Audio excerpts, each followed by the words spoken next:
Nobyembre na, dumaragsa na ang mga tao sa mga sementeryo at ang mga pamilya ay nagkikita-kita upang bigyang tanaw panahon ng undas. Pero kung ating iisipin, bakit natin ito ginagawa? Tara, pag-usapan natin ang undas.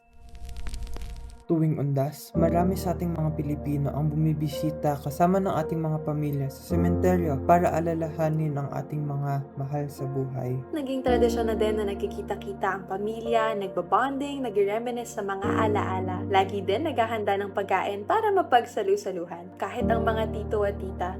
Para sa atin naman, siguro ay may alaala din kayong naglalaro kahit ng mga kandila, kaya mga card games tulad ng Uno o ng mga ito. Oh, naalala mo din ba yan? Pero kung iisipin natin, it's more than just tradition kasi marami tayong matututunan at pwedeng ma-appreciate sa undas. Mayroon sa atin na wala na ng mahal sa buhay at ang panahon na ito ay pag-aalala sa kanila. Kahit ito ay masakit at nagli-leave ng marka sa puso natin, ang panahon na ito ay open na gamitin para i-revive ang mga memories na iniwan nila sa atin. Sa pag-aalala natin sa loved ones na nawala na, sa mga kwentuhan, mababalikan natin ang mga alaalang kasama sila. Tila ba'y itong isang yakap na nandun sila kahit sila yung mauna. Sa pagbabalik tanaw sa mga kwento nila, tayo ay natututo mula sa mga kanilang naging paglalakbay at tila ba ay mas nakikita pa natin yung mga daang kanilang nilakaran. Maaari na tayo ay nakakaramdam pa rin ng lungkot sa ating pagbisita, ngunit sa pagkita na meron at maraming nagmamahal at nag-a-appreciate sa loved ones natin, ito ay may kakayahang magbigay ng malaking comfort. But greater than the appreciation we give for our loved one who has passed, may gusto rin kaming i-share. Mas importante pa na dapat natin gawin habang sa panahon na ating mga mahal sa buhay ay kasama pa natin. Lalo nating ipadama ang pagmamahal natin at gawin natin ito ng lubusan. Nang sa gayon ay maiwasan natin ang pagsisisi sa mga nasayang na panahon at malaman natin na ginawa natin ang lahat nang tayo pa'y magkakasama. Kaya ngayon pa lang, let's strive to give our best to those that we treasure. Mahalin, alagaan, at i-value natin sila sa ganitong pamamaraan. We hope you have a blessed undas. As we're given this time to slow down, as we honor the people who passed, let's always remember to treasure the people around us now.